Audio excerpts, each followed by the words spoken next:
Réouverture de l'espace aérien burundais.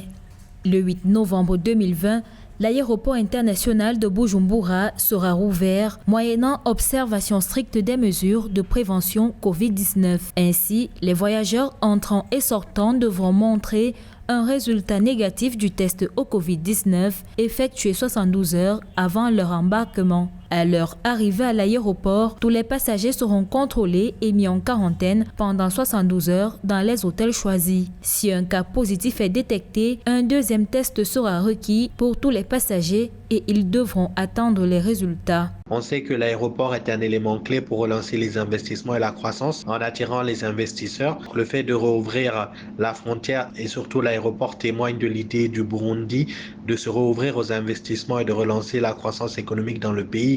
Cette nouvelle décision portant sur la mise en place progressive des infrastructures permettant la libre circulation des biens et des personnes est consécutive au succès enregistré par la campagne de dépistage de masse réalisée pendant 3 mois sur toute personne présentant des symptômes de Covid-19.